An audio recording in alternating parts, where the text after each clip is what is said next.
दशा माता की कथा।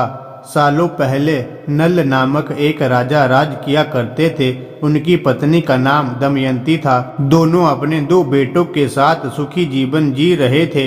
राजा के शासन में प्रजा भी काफी समृद्ध और सुखी थी। कुछ समय बाद होली दशा का त्योहार आया। दोपहर के समय जब रानी अपने कमरे में आराम कर रही थी तो एक ब्राह्मण महिला राजमहल आई और रानी से मुलाकात करने की इच्छा जताई। आज्ञा मिलने पर उस ब्राह्मणी को रानी के पास ले जाया गया। रानी के पास पहुंचकर उस महिला ने कहा, हे महारानी, ये दशा डोरी तुम ले लो। इस पर वहां खड़ी दासी भी बोली, हाँ महारानी, आज होली दशा है और आज के दिन विवाहित महिलाएं दशा माता का व्रत करती है। इस व्रत में महिलाएं इस डोरी की आराधना कर उसे अपने गले में बांधती है। इसे बांधने से घर की सुख शांति बनी रहती है। दासी की इस बात को सुनने के बाद रानी दमयंती ने उस डोरी की पूजा कर उसे अपने गले में बांध लिया। कुछ दिन बीतने के बाद राजा नल ने अपनी पत्नी के गले में उस डोरी को बंधा देखा। उसे देखते ही राजा ने अपनी पत्नी से पूछा, हे प्रिय, आपके पास इतने सोने के हार होने के बावजूद इस डोरी को क्यों बांध रखा है? रानी दमयंती राजा के सवाल का जवाब दे पाती कि इससे पहले ही राजा ने उनके गले से डोरी निकालकर फेंक दी। इसके बाद रानी ने जमीन से डोरी उठाई और कहा, महाराज, यह कोई सामान्य डोरी नहीं है, यह तो दशा माता की डोरी थी। आपने इसका अपमान करके सही नहीं किया। रानी की बात सुनकर राजा ने कुछ नहीं कहा और वहां से चले गए। उसी दिन रात को राजा ने एक सपना देखा। सपने में दशा माता एक बूढ़ी औरत के रूप में आई और राजा से कहा, हे राजन, अब तेरी अच्छी दशा समाप्त हो रही है और बुरी दशा की शुरुआत होगी। तुमने मेरा अनादर करके सही नहीं किया। इतना कहकर वह गायब हो गई। इस घटना के बाद जैसे जैसे वक्त बीतता गया वैसे वैसे राजा का शौर्य कम होता चला गया। समय के साथ साथ राजा की संपत्ति और सुख शांति सब खत्म होने लगी। धीरे धीरे उनका परिवार भूख से तड़पने लगा।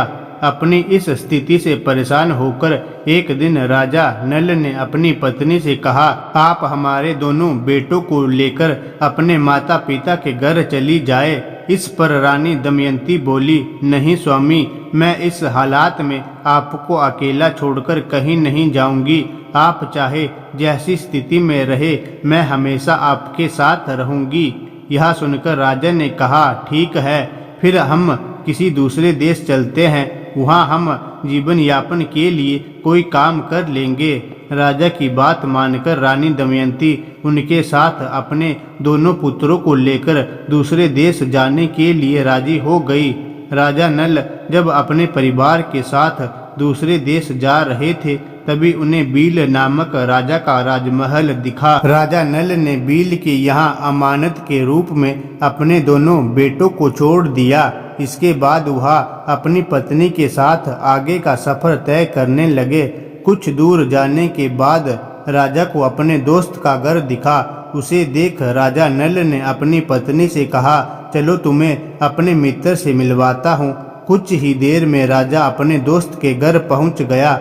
उनके दोस्त ने दोनों का खूब स्वागत किया। फिर राजा के दोस्त ने अपना कमरा दोनों को सोने के लिए दे दिया। राजा और रानी जब उस कमरे में गए तो उन्होंने देखा कि वहाँ एक मोर की प्रतिमूर्ति पर हीरो से जड़ा सुंदर सा हार टंगा है। उसे देखते देखते दोनों सो गए। बीच रात अचानक रानी की नींद टूटी। उसने देखा कि वह बेजान मूर्ति हीरे का हार खा रही है। रानी यह देखकर हैरान हो गई और उसने तुरंत राजा को जगाया। राजा नल भी इस दृश्य को देखकर दंग हो गए। फिर दोनों ने सोचा कि सुबह होने पर अगर दोस्त ने पूछा कि हार कहाँ गया तो क्या जवाब देंगे। इसी सोच के साथ चोरी के इल्जाम के डर से दोनों रात को ही महल छोड़कर चले गए। अगली सुबह राजा का मित्र और उसकी पत्नी उस कमरे में गए। वहां उन्होंने देखा राजा नल और रानी दमयंती नहीं थे। तभी उसकी पत्नी की नजर उस मोर की मूर्ति पर पड़ी। हीरे का हार गायब देखकर वो बोली, आपके मित्र कैसे निकले? हीरे का हार लेकर भाग गए। इस पर राजा के दोस्त ने अपनी पत्नी से कहा, नहीं प्रिय, ऐसा नहीं है। मेरा दोस्त कभी भी चोरी नहीं कर सकता, तुम उसे चोर मत कहो। उधर राजा नल और उसकी पत्नी जब वहां से निकले तो कुछ ही दूर चलने के बाद रास्ते में राजा की बहन का घर आया। राजा ने एक दूत से अपनी बहन के घर खबर भेजी कि उसके भैया और भाभी वहां आए हैं। राजा की बहन ने दूत से पूछा कि वह दोनों कैसे हैं। इस पर दूत ने बताया, दोनों पैदल चलकर आ रहे हैं और वो बेहद दुखी भी लग रहे हैं। दूत की बात सुनकर बहन अपने साथ खाना लेकर उनसे मिलने पहुंची। अपनी बहन से मिलकर राजा नल ने अपने हिस्से का खाना खा लिया, लेकिन उसकी पत्नी ने अपने खाने को उसी जगह जमीन में दबा दिया। इसके बाद राजा और रानी दोनों वहां से आगे सफर के लिए निकल गए। कुछ दूर जाने के बाद उन्हें एक नदी दिखाई दी। राजा नदी के पास जाकर मछलियों को पकड़ने लगे।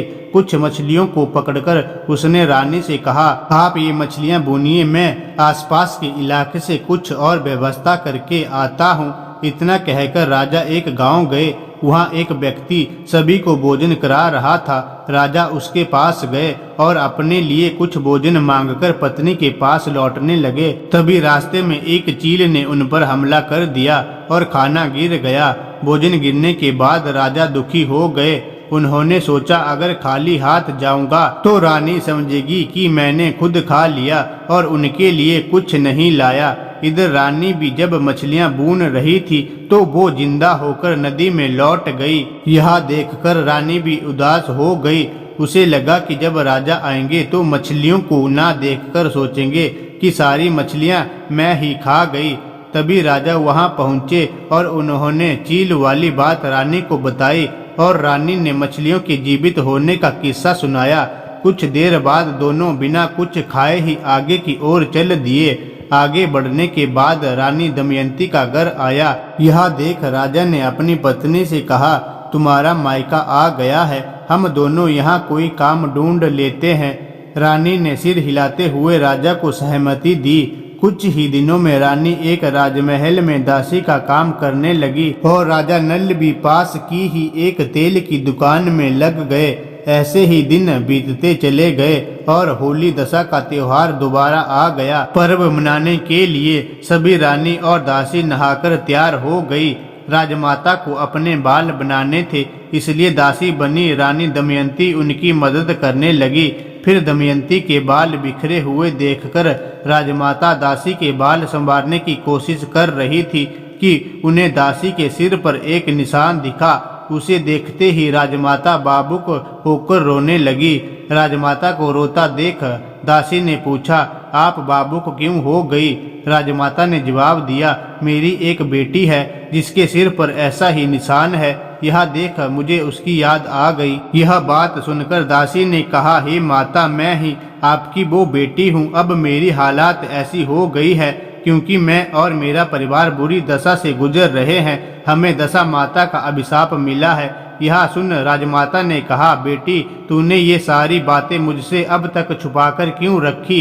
इसके जवाब में बेटी ने कहा, अगर मैं यह बात आपको बता देती तो मेरे बुरे दिन समाप्त नहीं होते। आज फिर से दशा माता का व्रत है और मैं यह व्रत रखकर दशा माता से माफी मांग लूंगी।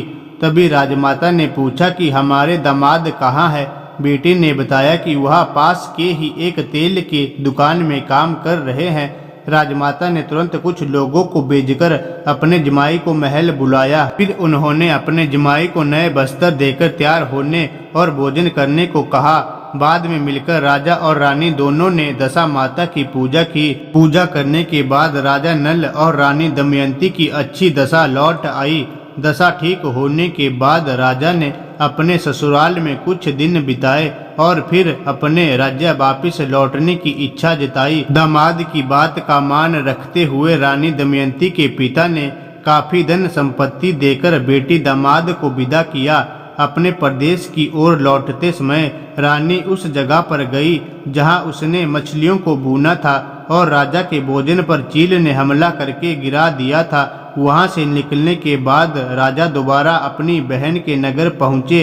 वहां पहुंचते ही फिर से एक दूत ने राजा की बहन को बताया कि उसके भैया और भाभी आ रहे हैं। बहन ने उस दूत से उनका हालचाल जाना। इस पर दूत ने बताया दोनों की दशा अच्छी है और वो खुश लग रहे हैं। यह सुनकर राजा की बहन मोतियों से भरा थाल लेकर भैया और भाभी से मिलने पहुंची। राजा की बहन को आता देख रानी ने धरती माता से विनती की और अपनी अमानत को वापस मांगा। फिर वह उस जमीन को खोदने लगी जहां उसने जाते समय रोटी और कांदा गाड़ा था। जमीन खोदने पर सोने और चांदी में परिवर्तित रोटी और कांदा निकाला, जिसे रानी ने अपनी ननद को दे दिया।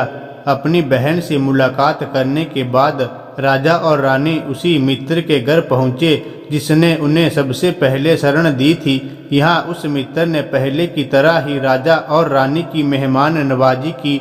साथ ही रात में सोने के लिए दोनों को वही कमरा दिया जो पहले दिया था। राजा को उस रात नींद नहीं आई और वह मोर की प्रतिमा द्वारा हार निगलने वाली बात के बारे में सोचता रहा। तभी उसने देखा कि वो मोर निगले हुए हीरे के हार को उगल रहा है। उसने तुरंत अपने दोस्त और उसकी पत्नी को जगाया और वह दृश्य दिखाया। यह देख दोनों दंग रह गए। तब राजा ने कहा, मित्र, तुम्हारे हार को इस मोर ने खाया था और तुमने सोचा होगा कि इसे हम चुराकर भाग गए। अपने दोस्त को सच्चाई बताने के बाद राजा और रानी महाराज बील के पास पहुँचे और अपने बेटों को वापस मांगा। यहाँ राजा बील ने उन्हें लौटाना मना कर दिया। इस पर गांव के लोगों ने कड़ा विरोध जताया, जिसके बाद राजा बील ने बेटों को लौटा दिया। फिर राजा नल और रानी दमयंती अपने बेटों के साथ नगर की ओर लौटने लगे। अपने राज्य पहुंचते ही वहां के लोगों ने धूमधाम से राजा का स्वागत किया। इसके बाद राजा पहले की ही तरह खुशी खुशी अपने परिवार और प्रजा के साथ जीवन व्यतीत करने लगे। कहानी से सीख, हमें कभी भी भगवान का अनादर नहीं करना चाहिए। ऐसा करने पर बुरे परिणाम झेलने पड़ सकते हैं।